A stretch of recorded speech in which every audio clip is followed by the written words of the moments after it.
Good morning, America. For our viewers in the West, overnight, an explosion in the sky over the nation's capital, the deadliest commercial plane crash in the United States in over 15 years.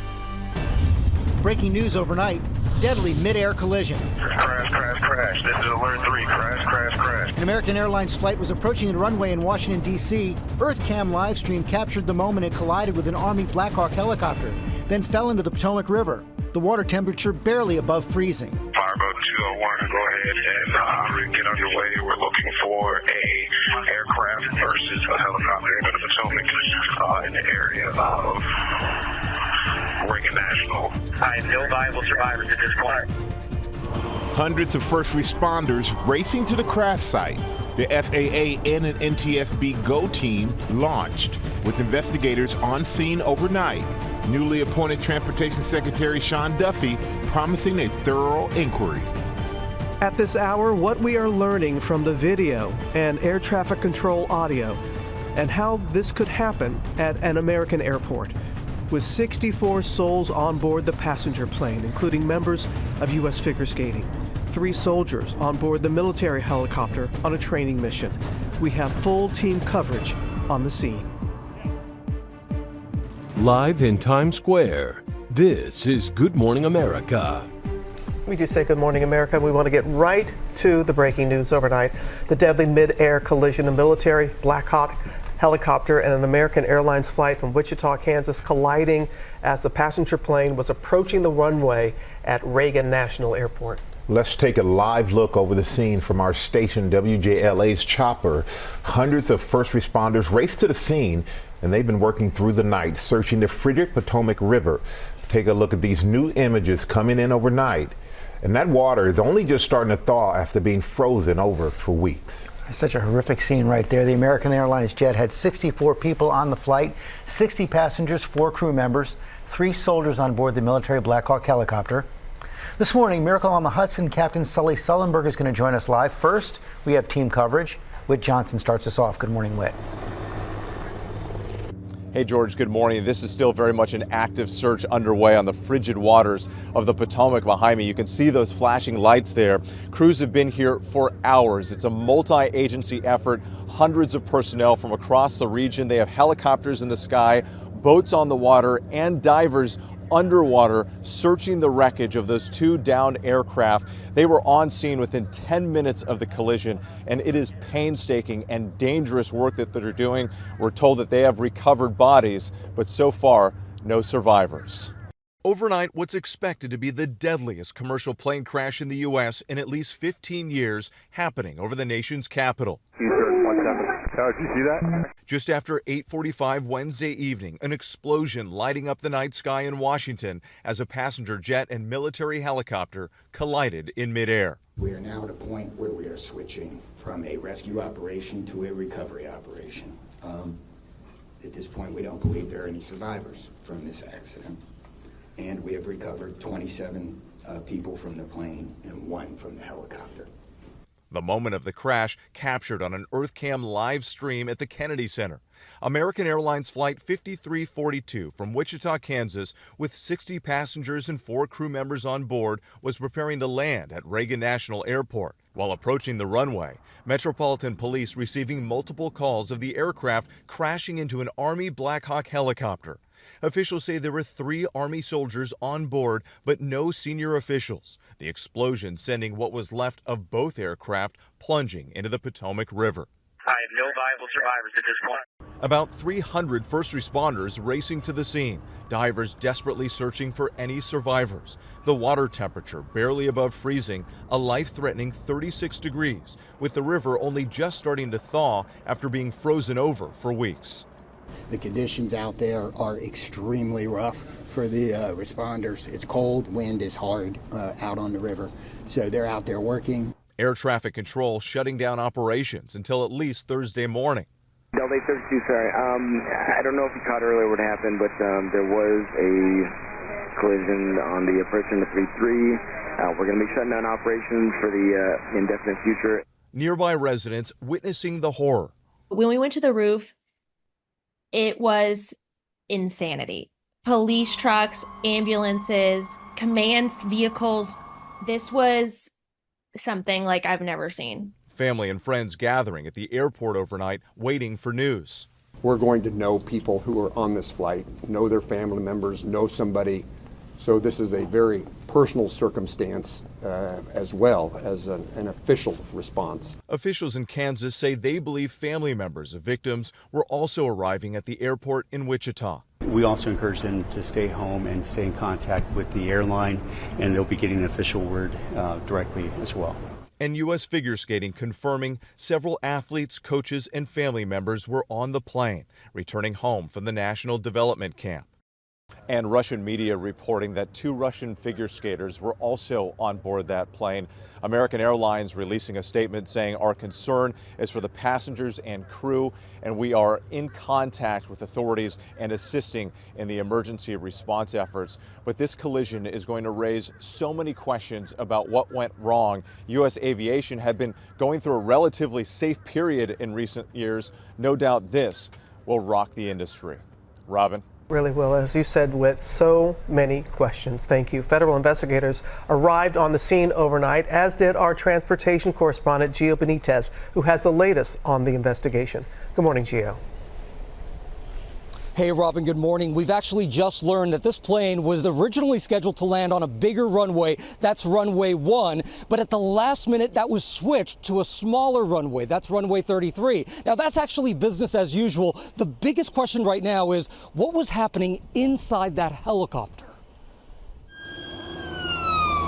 This morning, investigators urgently trying to figure out how an American Airlines flight and a U.S. Army Black Hawk helicopter collided over the Potomac River.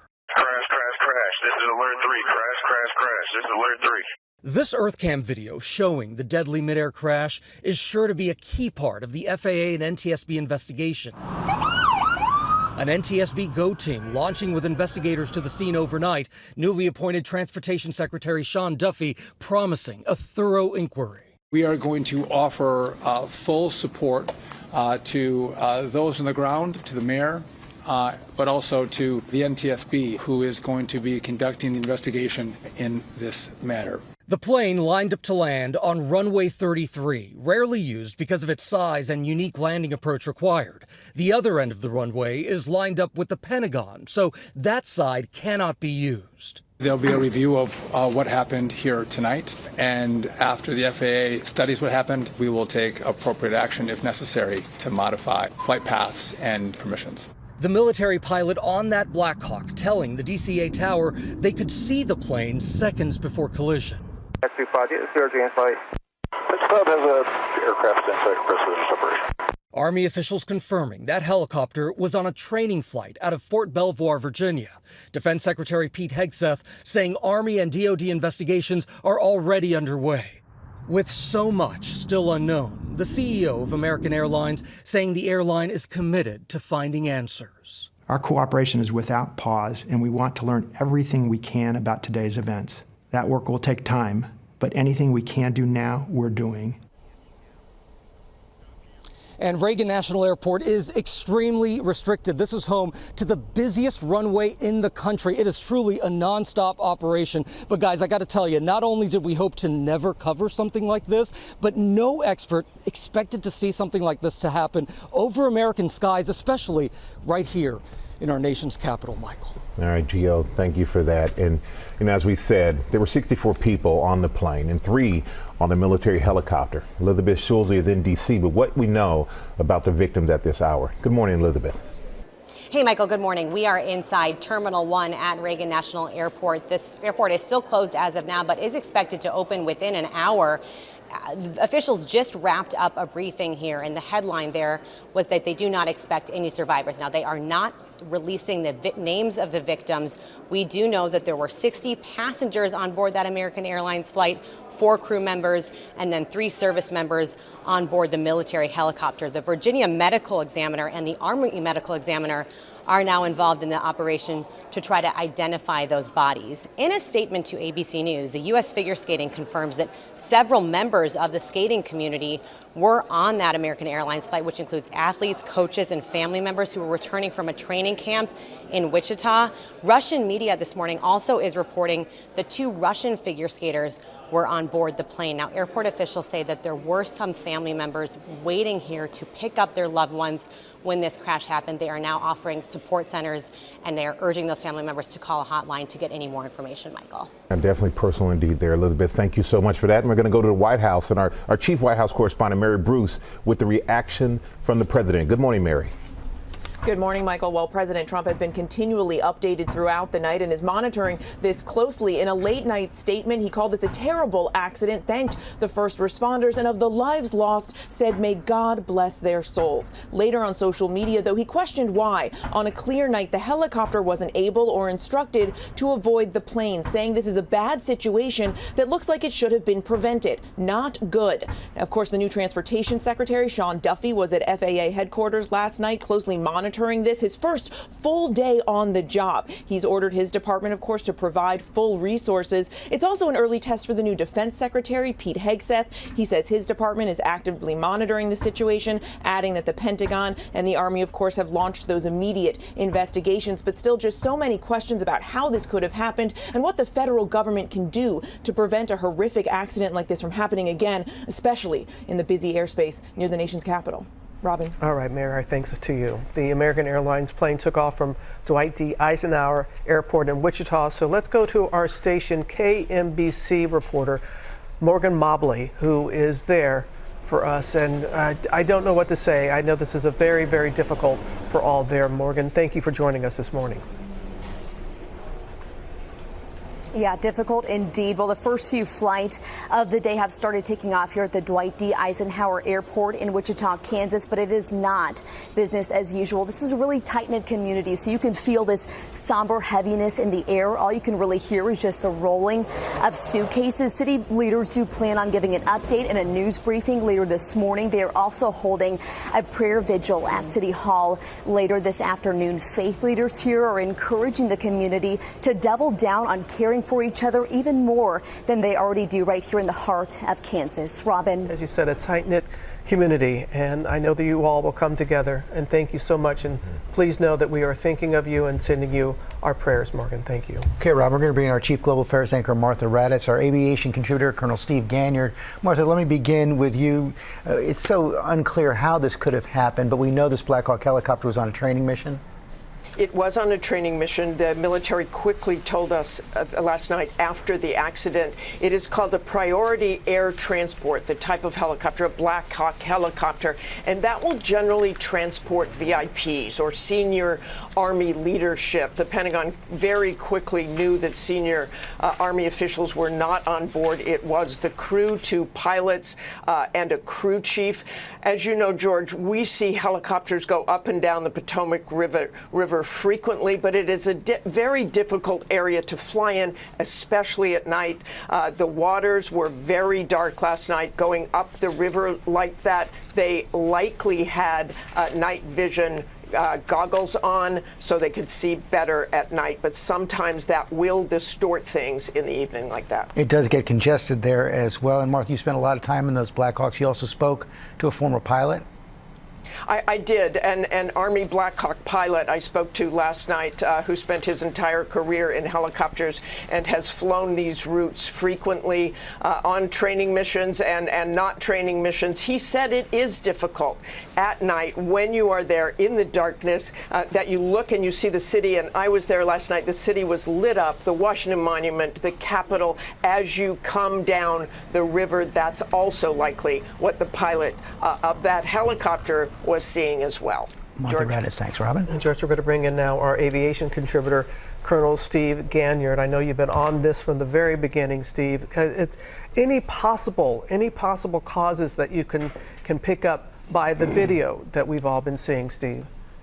Yeah, Robin, the video that we have shows that both aircraft were on a collision course, and you don't see any movement out of either aircraft. I'm pretty convinced that both aircraft thought that they were going to be clear and this wouldn't result in a collision. There was no movement away from the other aircraft. But, Robin, the Army helicopter came down the Potomac and came around the Jefferson Memorial, turned south, and did what they were supposed to do. They contacted the tower, and they said, "We're here," and the tower said, "Do you have your regional jet interval in sight?" Meaning, do you see the regional jet? And the Black Hawk pilots said that they saw the regional jet. They accepted responsibility to stay clear of that regional jet. What may have happened, as Martha noted, bright lights, you're co-altitude, you're looking at the lights of Alexandria behind and the lights of DCA. They may have seen something else, another helicopter, another aircraft on final, but they believed that they were clear of the regional jet. And so it was the Black Hawk helicopter that hit the regional jet. And so ATC was right, the regional jet crew was right, and for some reason this Black Hawk helicopter thought they saw their interval, they thought they saw the traffic, and they clearly didn't. Can you talk a little bit more about the audio with the control tower? And that is protocol, because some people are saying, well, why didn't they tell the helicopter what to do? But that's not the case. That's not what happens, right? Right. They did tell the helicopter what to do. They said, do you see the aircraft that's landing? And the helicopter says yes. Now, the aircraft, the regional jet, was on an IFR clearance, meaning that they were under positive radar control, and the tower was talking to them. The mishap occurred, Robin, at about 150, 200 feet. And so you can imagine that the crew is looking at the runway. They have no idea that there's another aircraft nearby. The helicopter would have come right to left as they were landing on runway 33, sort of pointing at the Kennedy Center, heading up north. And so the ability for the crew in the regional jet to have seen this or anticipated they just didn't have any chance. Yeah, and so much has been said about how, and you know this, how congested that area is, the skies there, and how restricted the airspace is there. Can you speak more to that? Yeah, Robin, this helicopter's been flying around Washington, D.C. for literally decades, and there's never been a problem. So obviously the FAA is going to go back and say a mishap occurred here, and so we need to make sure this never happens again. But up until this point, it had been fairly foolproof that the procedures that were in place to make sure that helicopters flying low down the river were deconflicted from landing traffic. Why it happened last night, it seems pretty clear that there was a misidentification of the regional jet in the cockpit of the Black Hawk. More investigation to come. All right, Steve, our thanks to you. Okay, Ron, we're going to stay on this all morning long. Coming up, Miracle on the Hudson pilot Ambassador Sully Sullenberger is standing by, and we're going to speak with an eyewitness who was driving close to the airport when he saw the explosion in the sky. We want to take a live look over the scene there at the Potomac near Reagan National Airport. Breaking news all morning long, and we will be here for you.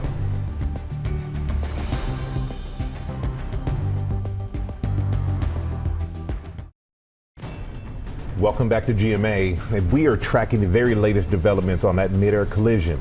You're looking live over the scene from our station WJLA's chopper.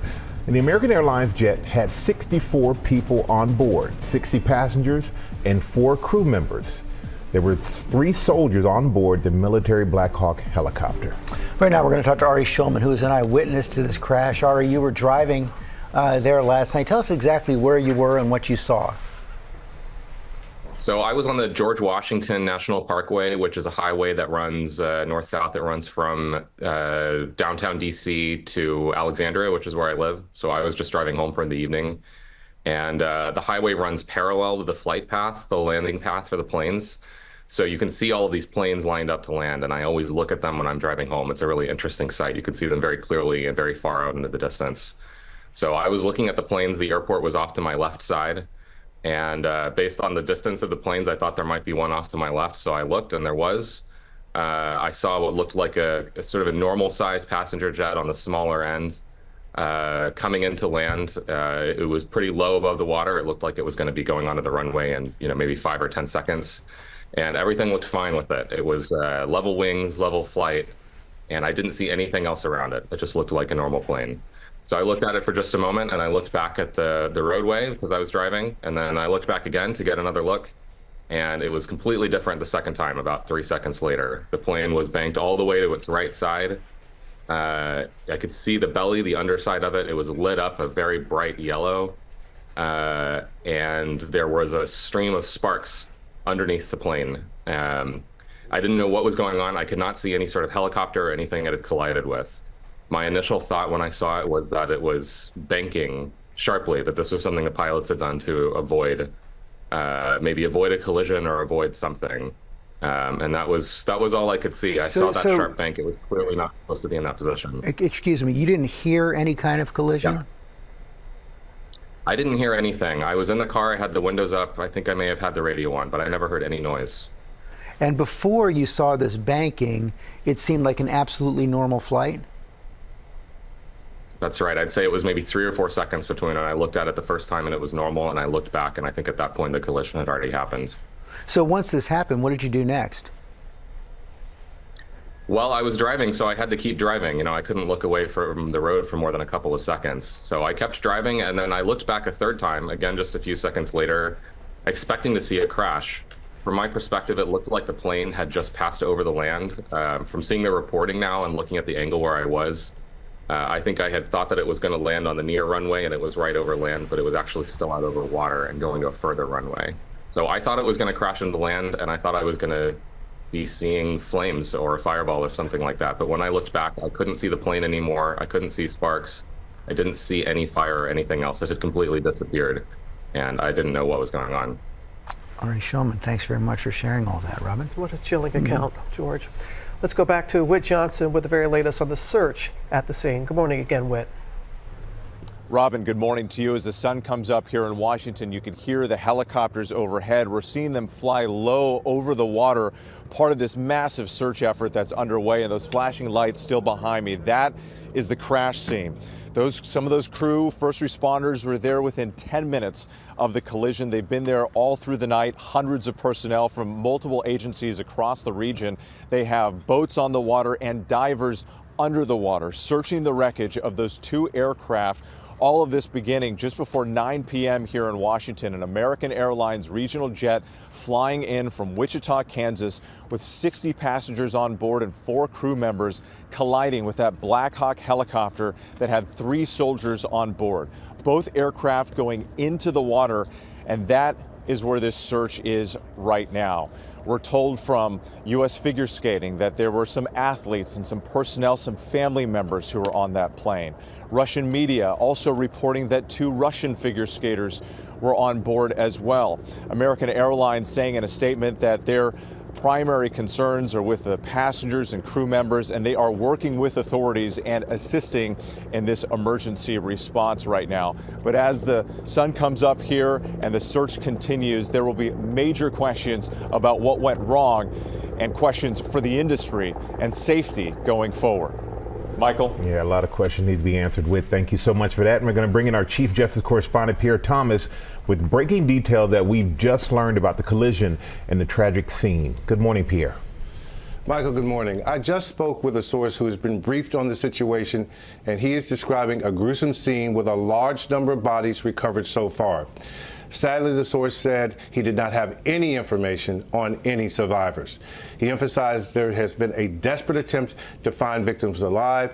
It's been challenging for the responders to see the kind of debris out there on the water, which apparently depicts the intensity of the collision. He said last night a portion of the plane could be seen in the water as well as the helicopter a short distance away.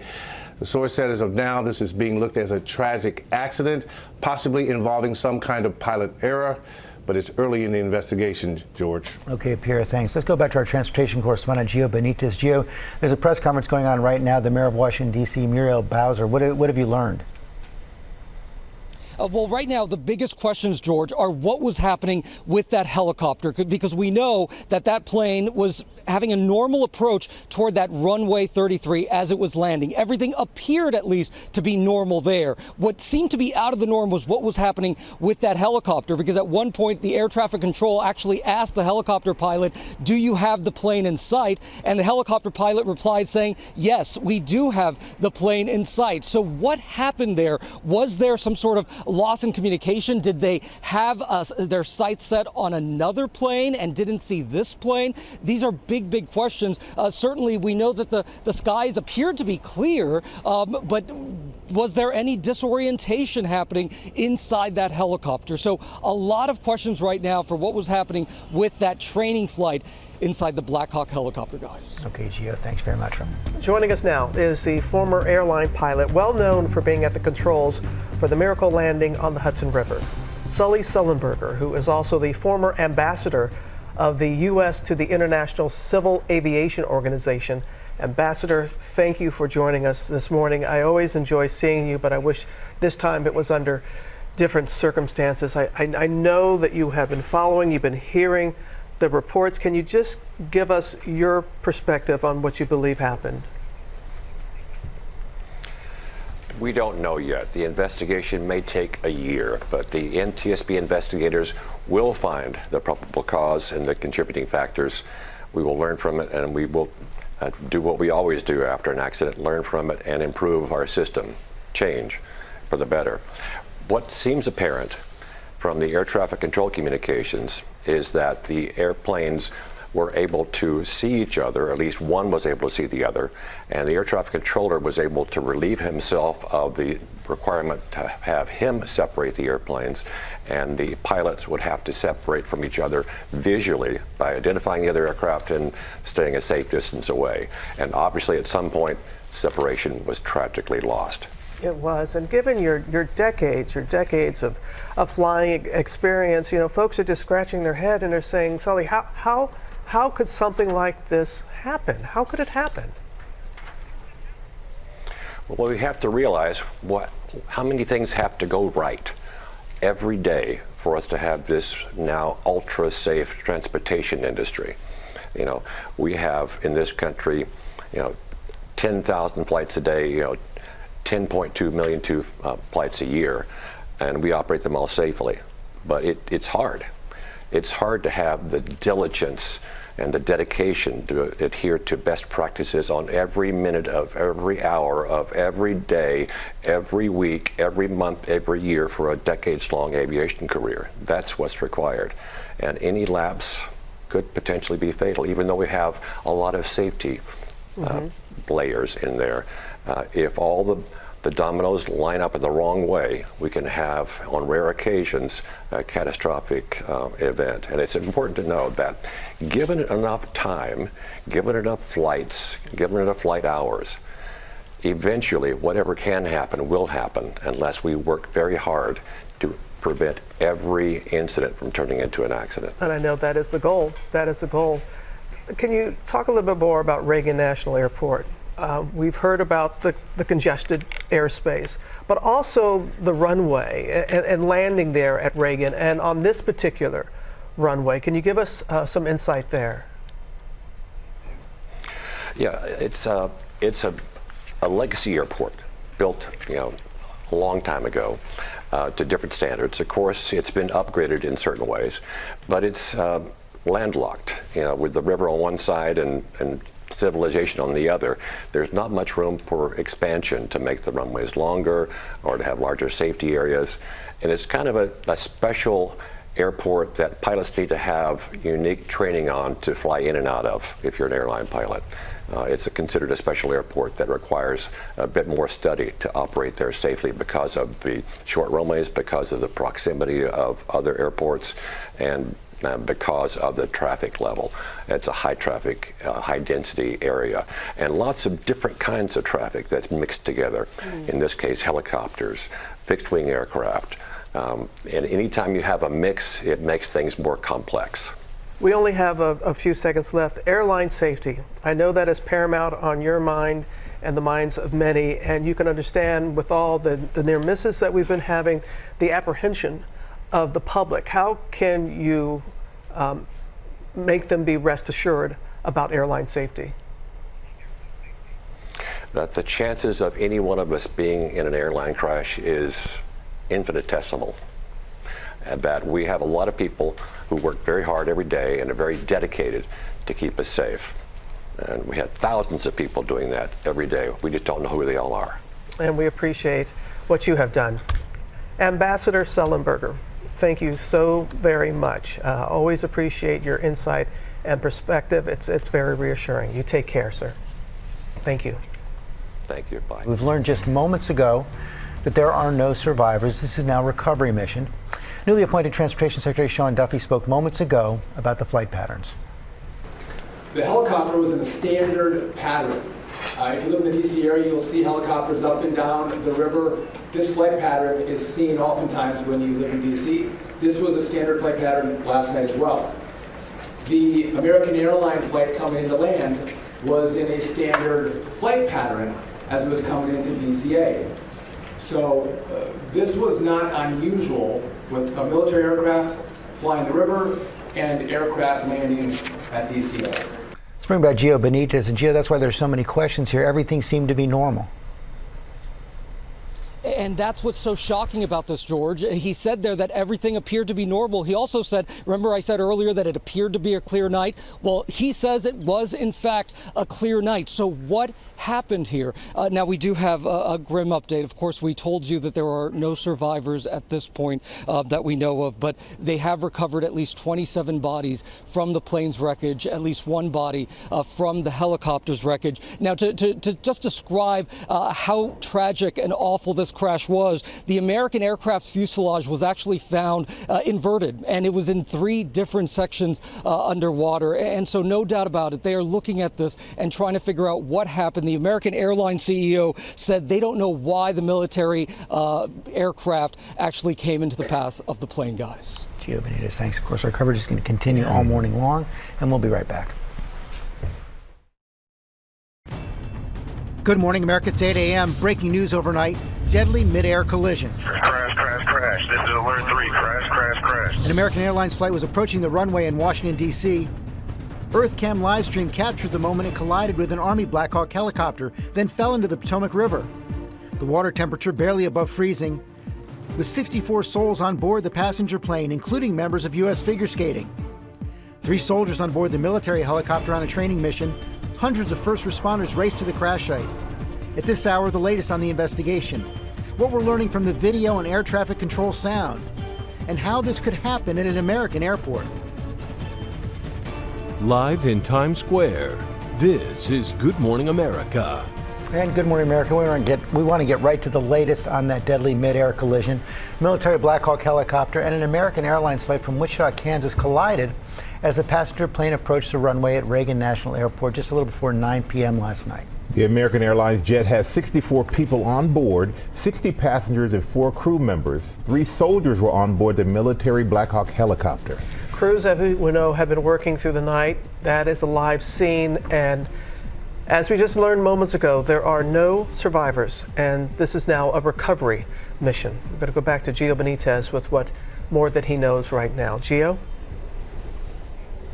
Robin, I got to tell you, this has shaken the aviation community because no doubt we have not seen a crash like this in years, and certainly right here in our nation's capital. This is something that no expert expected to see here. And when you're looking at this, everything appeared to be normal as that American Airlines jet was actually approaching DCA.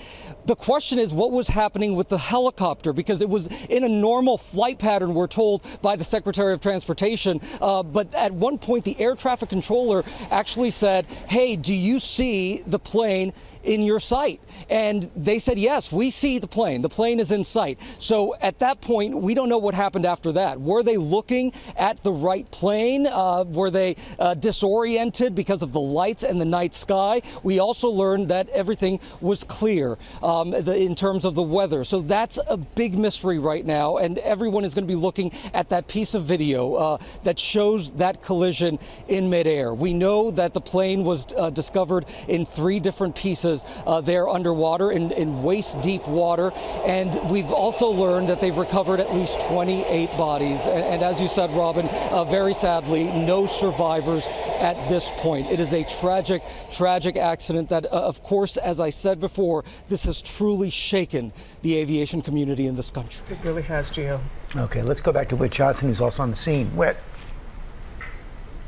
Hey, George, good morning once again. Yes, we were on a different part of the Potomac River earlier when we were seeing those helicopters that were joining the search as the sun was coming up here. But now, as you just heard that update from officials, they are now calling this a recovery effort. They do not believe that anyone likely survived this crash. We know that 27 bodies have been recovered from the plane, at least one from the helicopter. And right now, officials are continuing that painstaking work. The divers still there in the water, hoping to recover those bodies and reunite them with their families. Overnight, what's expected to be the deadliest commercial plane crash in the U.S. in at least 15 years happening over the nation's capital. Did you see that? Just after 8:45 Wednesday evening, an explosion lighting up the night sky in Washington as a passenger jet and military helicopter collided in midair. We are now at a point where we are switching from a rescue operation to a recovery operation. At this point, we don't believe there are any survivors from this accident. And we have recovered 27 people from the plane and 1 from the helicopter. The moment of the crash captured on an EarthCam live stream at the Kennedy Center. American Airlines Flight 5342 from Wichita, Kansas, with 60 passengers and 4 crew members on board, was preparing to land at Reagan National Airport. While approaching the runway, Metropolitan Police receiving multiple calls of the aircraft crashing into an Army Black Hawk helicopter. Officials say there were 3 Army soldiers on board, but no senior officials. The explosion sending what was left of both aircraft plunging into the Potomac River. I have no viable survivors at this point. About 300 first responders racing to the scene, divers desperately searching for any survivors. The water temperature barely above freezing, a life-threatening 36 degrees, with the river only just starting to thaw after being frozen over for weeks. It was a fairly experienced crew, and it was doing a required annual night evaluation. They did have night vision goggles. The 12th Aviation Battalion, as of now, is granted a 48-hour operational pause on contingency missions as what happened is reviewed. And we know that multiple agencies are on the scene here. Hundreds of personnel are still part of this. The debris field, according to officials, is several miles long. And they also say that both the plane and the helicopter were on standard flight patterns as they were approaching and flying into Reagan National Airport. So again, raising these questions about what was it? Was it communication? What went wrong to cause this deadly crash, the worst that we've seen in many years? Michael? All right, thank you, Whit. We're going to go back to our chief White House correspondent, Mary Bruce, with more on the reaction from the president and the National Security Agency. Good morning again, Mary. Good morning again, Michael. Well, the president is monitoring this closely. He's being continually updated. In fact, I just spoke with his national security advisor, Michael Waltz, who says that he has been personally updating the president throughout the night. He told me he was in the Situation Room late last night. In a late night statement, President Trump called this a terrible accident. He thanked the first responders and said, of the lives lost, may God bless their souls.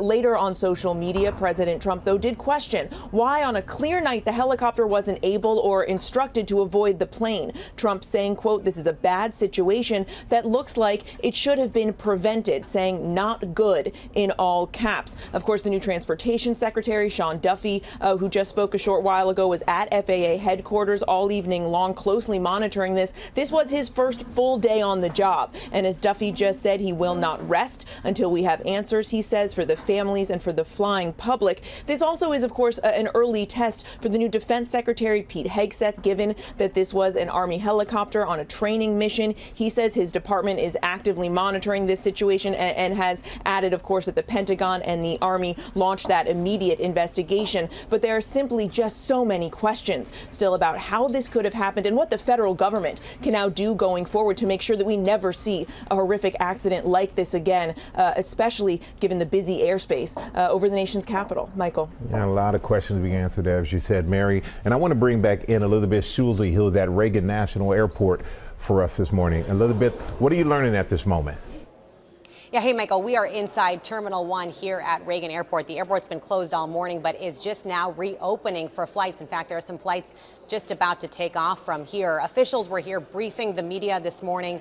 The big takeaway, of course, they do not expect any survivors from this crash. What we know about the victims is that they have not yet identified any names, but they do know that there were 64 people on board that American Airlines plane, 60 passengers and 4 crew members, and then those 3 service members on board the military helicopter. The fire chief did say that 27 bodies at this point have been recovered from the plane, 1 body from the helicopter. The Virginia medical examiner and the Army medical examiner are now involved in the operation to try to identify those bodies. We have received some statements that suggests who some of these victims might be. The U.S. Figure Skating confirms in a statement to ABC News that several members of its skating community, including athletes, coaches, and family members, were on board that American Airlines flight, which was returning from a training camp in Wichita back here to D.C. And the CEO of the Boston Skating Club says 6 of its skaters were on board the flight. This is an incredibly tight-knit community. They say they are devastated and at a loss for words right now. We also know that Russian media is reporting that 2 Russian figure skaters were on board the plane. Some of those family members were waiting to pick up their loved ones when the crash happened. They have now set up centers here for them to receive care and get updates from the airline, guys. Okay, Elizabeth, thanks very much. We're going to stay on this story all morning long, and we'll be right back. We're back with our breaking coverage of that deadly mid-air collision last night over Reagan National Airport. An Army Black Hawk helicopter, regional passenger jet from Wichita, Kansas to Washington, D.C. No survivors have been reported. I want to go to our Chief Global Affairs anchor, Martha Raddatz, who's been in touch with the Pentagon. Good morning, Martha. Good morning, George. The Pentagon is looking into every detail about this. Last night, and I was down there by the Potomac River once that recovery mission started, they basically told us very early that there were 3 soldiers on board that Black Hawk helicopter on that training mission. They're going to want to talk to that unit. What was it doing there? Why was it there? I think it's really important to remember that the helicopter was on a visual approach. We've heard some of that air traffic control audio where it says that, yes, he could see, or the pilot could see, the regional jet. The air traffic control confirmed that with the helicopter, it appears, and what they will look at, and those pilots were likely on night vision goggles, making that visual approach to the airport, that the light in that area, and you can see it from the video there, it was a dark night, dark river, but lots of city lights. And the angle you see there is even less lit than the other angle when you make that approach into Reagan Airport. So they're going to see whether those pilots thought they saw the jet, thought they saw the regional jet, but in fact were looking at some other light, perhaps an aircraft taking off, perhaps a city light, and lost track of that horizon. That is one thing they will definitely be looking at, but the Pentagon is intent on getting to the bottom of this and seeing exactly what happened. Of course, this George? is right by the Pentagon, Martha, and it's fairly routine to have these Black Hawk helicopters in the airspace around Reagan National Airport. It's so routine, and that's probably part of what they were training for in that helicopter, that they're near the Pentagon, that they often fly VIPs or senior Army leadership around in those helicopters going up and down the Potomac River. So they're used to it. People are used to seeing those helicopters. Aircraft are used to seeing those helicopters. But obviously something went terribly wrong with that helicopter seemingly crashing in to that regional jet. Martha Raddatz, thanks. Robin? And you're right.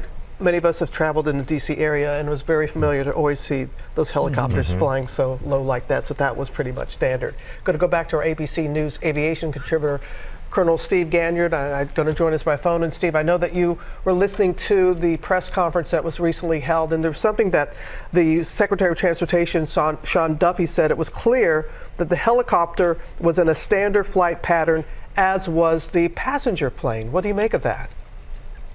Yeah, Robin, there's standard procedures for helicopter pilots when they're flying around Washington, D.C., and anytime they're within 3 nautical miles of DCA, they have to talk to the tower to say, even though I'm not on positive radar contact, I'm not on an IFR flight plan, here I am, and I'm telling you that I'm transiting your airspace.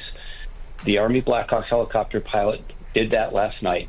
They said we were coming around the memorial. As they came past the Jefferson Memorial, made the turn south to head back to Fort Belvoir. They told the tower. The tower said, here's the regional jet that is landing. Do you see this? The Black Hawk helicopter pilot says, yes, we see that, and we will maintain visual separation.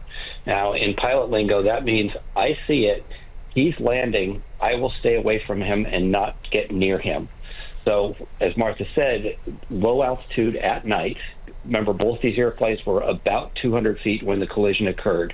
So you're looking at all the lights of Alexandria in the background of the lights at DCA. And so it's understandable if the Black Hawk pilots thought they saw the regional jet when maybe what they saw was either another aircraft that was landing on the main runway or a flashing light or something else. But in their minds, they were doing the right thing, just as the ATC was doing the right thing and the crew in the regional jet was doing the right thing. And we've been talking about this, Steve, because there's so many people that are contacting us, and the reports that it seems like almost, I won't say daily, but weekly, there's something in aviation that is going awry, and the public is a little anxious. So how do you respond to that and calm their fears? Yeah, Robert, we need to keep this in context. So it has been literally decades since we've had a fatal mishap like this in the United States. It is literally safer for you to be on an airplane in the air than it is for you to stand in your kitchen. So we just sort of take it for granted how safe flying has become and how professional the crews are and how advanced the technology is. But occasionally, human beings are in control towers, they're on ATC, and they're in airplanes, and human beings make mistakes. And everything that we know up to now this morning appears that the human error was the cause of this mishap. And the investigation, as you said, is just getting underway, so we hope to learn more soon. Steve, as always, thank you for your insight. Michael? All right, Robin. Pierre Thomas has more details from the recovery scene and about the collision. Good morning again, Pierre. Michael, good morning.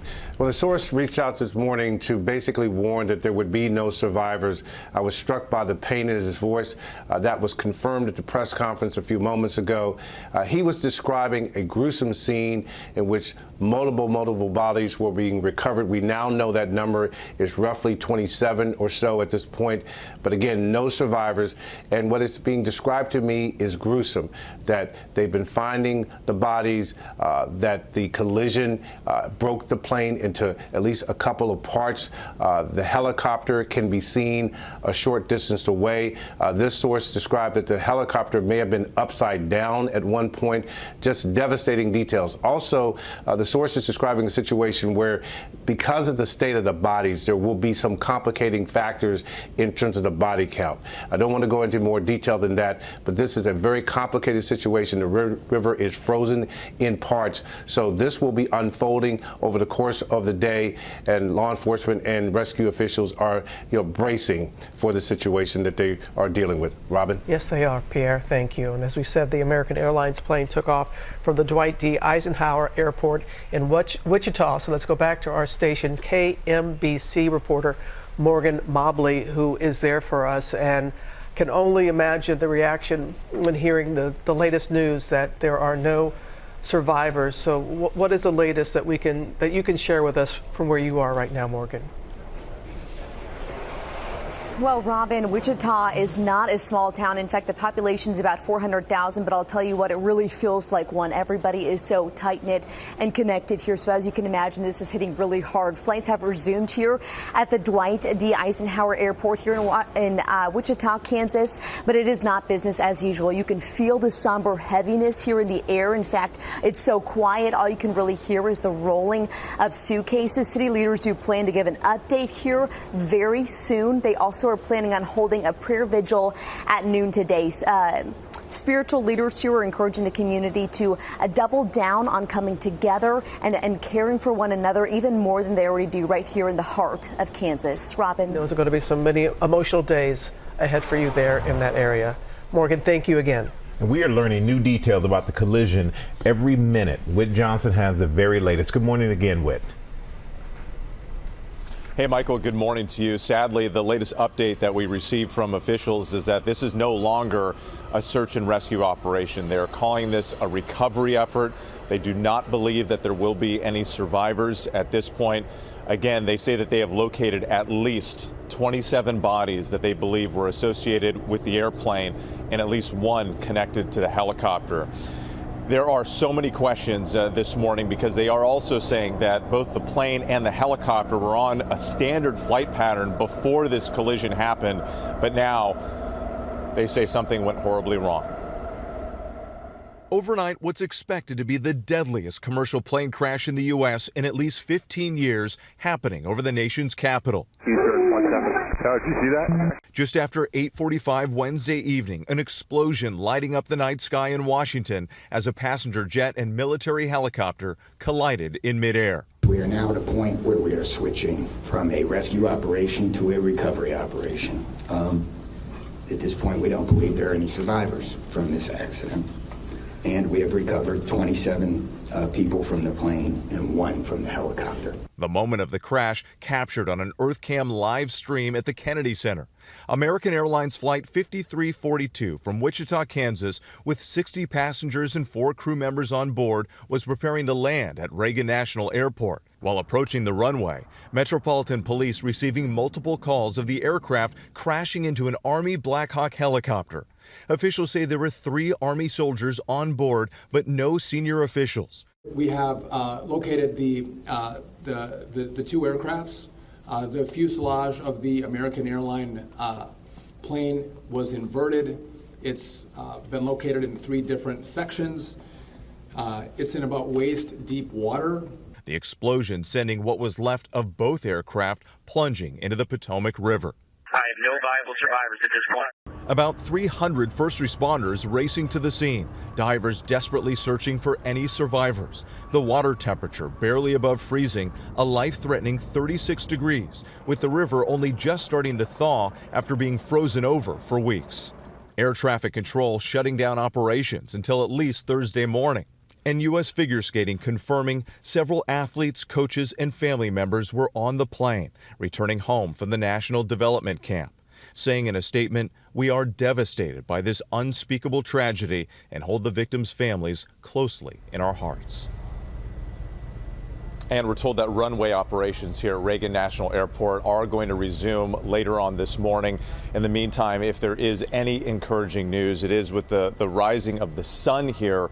Officials are able to see much more of the Potomac River. We saw those helicopters able to fly in and fly low along the edges of the water. And in fact, we were at a location on the Potomac earlier this morning, and officials said that area is now a crime scene, and they moved all the media out of that area and sent us to different areas.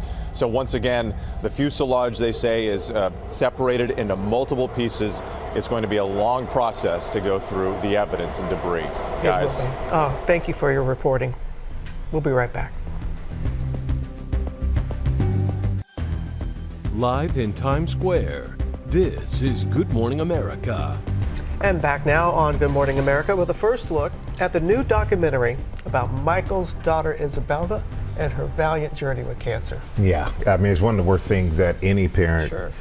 Could ever hear if their child had cancer. And unfortunately, I heard that along with many other families out there. But my daughter Isabella, she had a great childhood, growing up alongside her twin Sophia. But then in college, their lives took very different paths.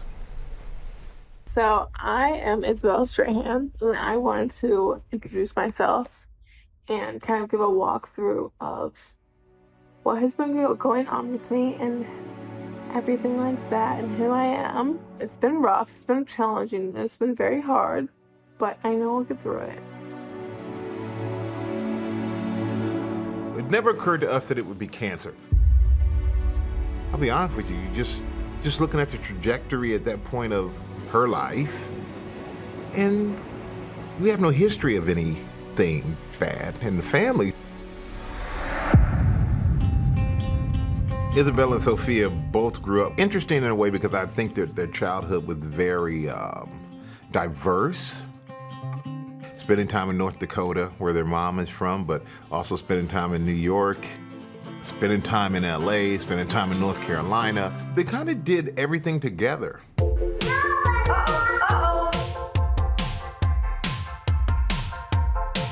Isabella and I, we were kind of inseparable. It's August 22nd, 2005. We're in Carson, North Dakota.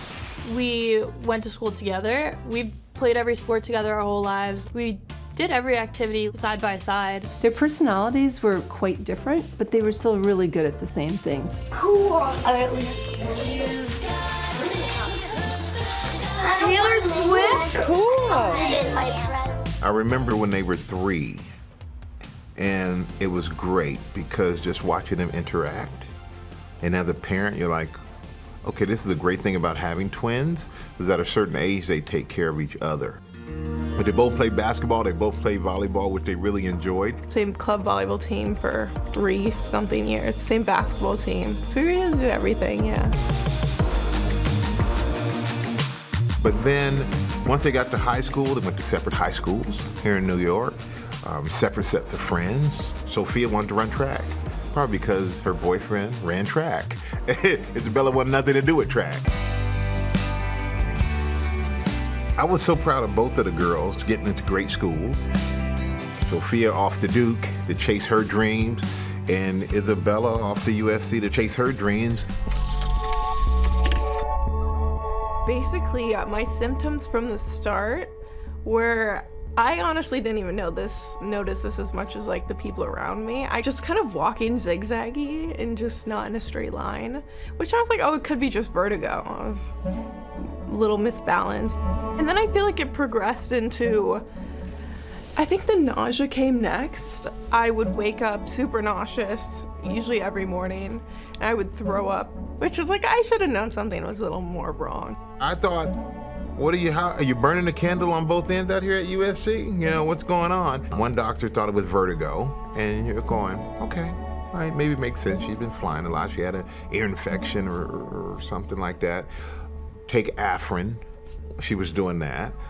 When that didn't go away and it just started to get progressively worse, you still think that it's something reasonable. I just remember I was in the gym one day and Isabella called me. And she was crying, she was upset. I was like, oh, I'm throwing up blood, I don't know what to do. And I didn't know at this point if she had really said much to my mom or my dad. So I texted them, she should go to the ER, just wanted you guys to know that. I'm not gonna cry.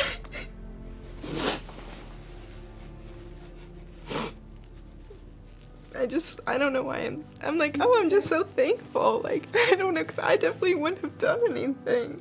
I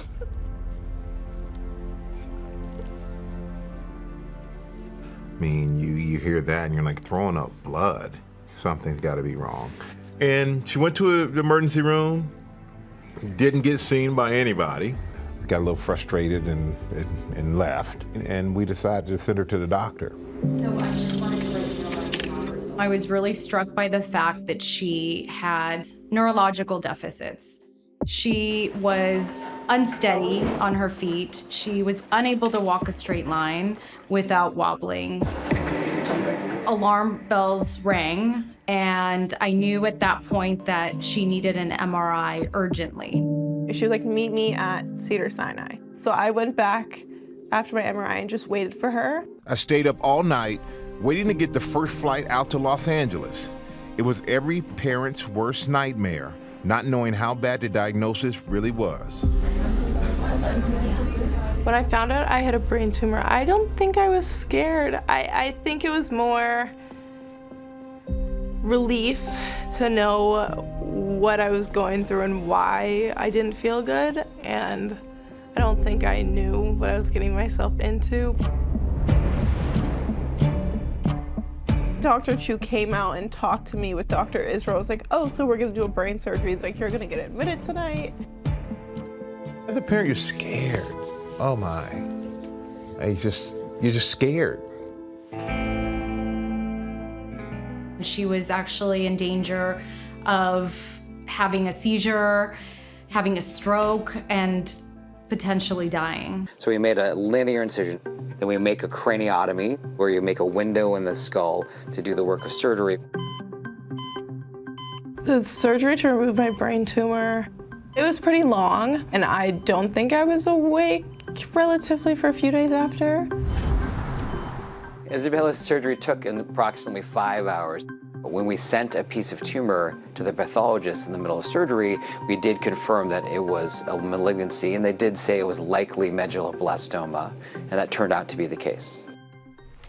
Still hard to watch it. I'll bet. Yeah. I remember the early days when both of you had, daughters going off to school for the first time, and you all would be talking about this, that, and the other. And then you were saying, oh, she says she has a headache, or she says this, that, and the other. And then when we got the call and we were told, we were like, so could only imagine what it was like for the family. Yeah, it knocked us all off our feet, we can tell you that. But, for Isabella to tell her story, this is her telling her story. This is not a parent saying you need to tell your story. This is truly a kid who has amazed me in her selflessness to say, I want to put myself out there, because she couldn't find other kids her age to, connect to when she was going through this.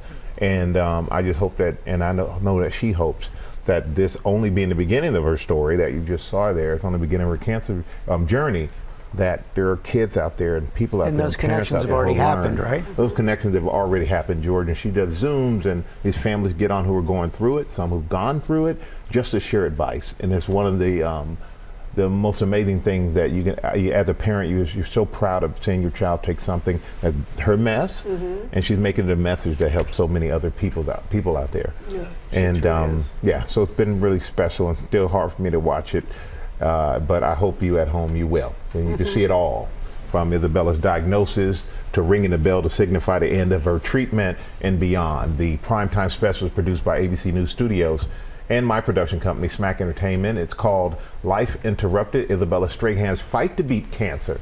It airs right here on ABC on Wednesday, February 5th at 10 p.m. Eastern, and the next day on Disney Plus and Hulu. And Robin, thank you, because you've been an incredible guide for her and for me and for going through all of this. I'm incredibly proud of the entire family. Yeah. And you are teaching people to focus on the fight and not the fright. Yeah. Got to lift up a lot of people. Thank you to the ABC family. Everybody here has been amazing. So thank you. We are right. Yeah. Now, because we want to tell you about a special initiative that's happening this year. Kylie Kelce and Ryan Hammond from the Eagles Autism Foundation. You see them joining us live from Lincoln Financial Field there in Philadelphia. They're going to talk about how they are changing the game for fans with special needs at next weekend's big showdown in New Orleans. Good morning to you both. And Kylie, I just want to start with you for a moment, because your husband, Jason, we know he's retired from the Eagles. You're still so involved with the Eagles Autism Foundation. Tell us about what you're going to be doing in New Orleans to make the Super Bowl accessible for everyone, Kylie. Yeah, so we are always on a mission to make sure that the autism community and the neurodivergent community feel included. And because of that and the dedication of so many, we are actually able to do an activation on Thursday during the sensory-friendly hours at the NFL Experience. Oh, that's wonderful. That's wonderful. And you, Ryan, you've already raised more than $30 million for autism research and community programs. And now we understand you've got a big new announcement, so please share it with everyone.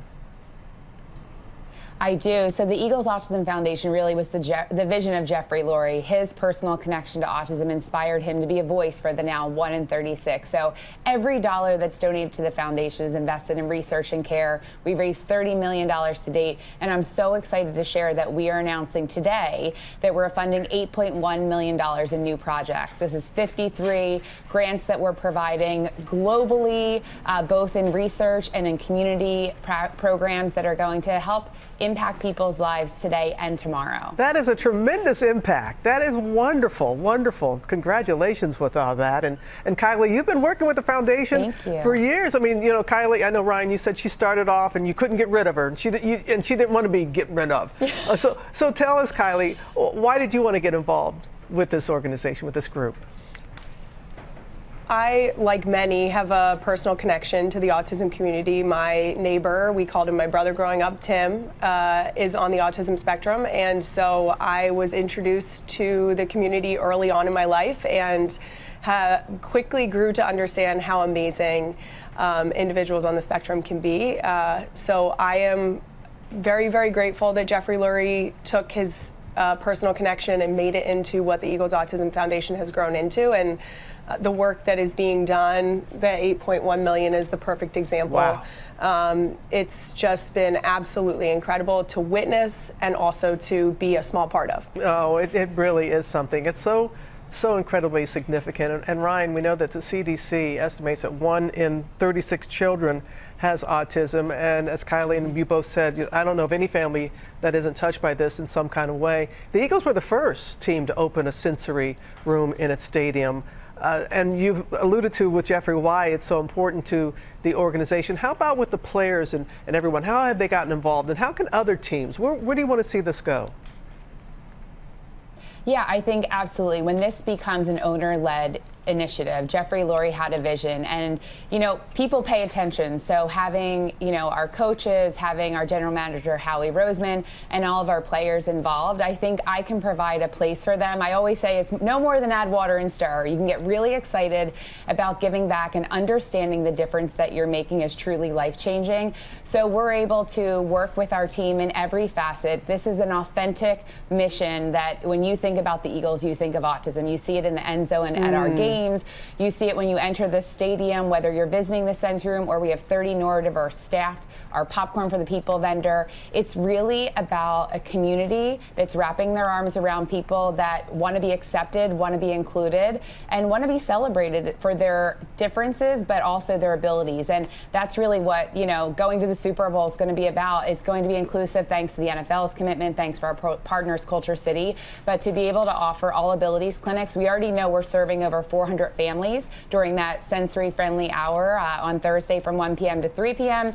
Everyone is invited if you're in New Orleans. But again, this is something we hope we inspire other teams to join us in these initiatives. It's creating resources, flexibility, and opening your arms to celebrate all of our fans. You really are you're showing the way and a stellar example for others to follow. And Ryan, just talk about the impact this has for families, the reaction from the families because of what you're being able to do. I think first and foremost, being connected to an NFL team is incredible because that $8.1 million was raised from 40,000 donors around the world. I mean, that shows the passion of Eagles everywhere, but also the inspiration it serves for all of what sports can do in a community. And I think for us, it's about investing in research that is not transactional, it's more transformational. Yeah. I'm tasked with creating a scientific review process that matches how Howie Roseman is selecting players for our field. So we're bringing in scientists, we're reviewing for measurable outcomes and innovation, and our goal is to change people's lives, whether it's through research or meeting people where they are today, to open up the doors and our arms and our hearts, and they're all part of our Eagles family. I love that. Open your doors, your arms, and your heart. I'm gonna coin that. That's good. And Kylie, before we go, congratulations, growing family. I can see that you're a growing family. You've got baby number 4. Thank you. that is on the way. Congratulations. And Michael is making, because Michael's a huge Eagles fan, so he's making. I'm clapping for the baby. Yeah. Thanks for your contribution. Thanks for your contribution. I really appreciate it. Exactly. But what is it like going to the Super Bowl? Of course, your husband's not with the Eagles anymore, but you very much are still with Ryan, very much a part of it. But your brother-in-law, he's going to be there for KC. So, so who are you rooting for? Feeling a little conflicted. I love Travis, and of course, I'm always cheering on his success. But go Birds! There we go. Anytime you get hit with the butt, you know what's coming. You know what's coming next. Love you, Trav. Well, we so needed this morning, this great news, and thank you for the work that you both are doing, the example that you are setting, and have a great time. And now more are going to have a great time at the Super Bowl in New Orleans. Bless y'all. Take care. Stay there. We'll be right back. Welcome back. That's a scene in Washington, D.C. right now after the deadly air collision last night between a Black Hawk helicopter and a regional American Airlines jet. I want to go back to our transportation correspondent, Gio Benitez, on the scene. Good morning, Gio. Hey, George, as we've been saying, it's just so awful, so tragic. We're talking about no survivors at this point. At least 28 bodies have been recovered. We know that there were 64 people on board that American Airlines flight, including crew, and there were 3 soldiers on that Black Hawk helicopter during this training mission. And so we really don't know at this point what happened in those final moments. We know that air traffic control actually asked the Black Hawk helicopter pilot, did they see the plane? And the pilot said, yes, they do. And we just don't know at that point what happened, because that's when everything looks so confusing, guys. And what we do know, Joe, this has hit people down there so hard. You know, George, I was just talking to my buddy here who's an aviation enthusiast. He lives here. He loves this airport. And he just started breaking down. And nothing shakes him when he talks about aviation. But this one really did, because you think about all of those monuments and buildings that you see as you're landing at DCA, the majesty of our democracy right there outside of your window on this plane. And you had to think that these passengers were looking at that as well, right as they were approaching. And then everything changed, and something took a tragic turn. As Steve Ganyard said, that he sees an eerie silence in the skies right now, just like 9/11, guys. Oh, so horrific. Okay, Gio, thanks very much. We appreciate you being with us on this difficult morning. And for more breaking news updates, tune in to ABC News Live. Have a good day. We'll see you tomorrow.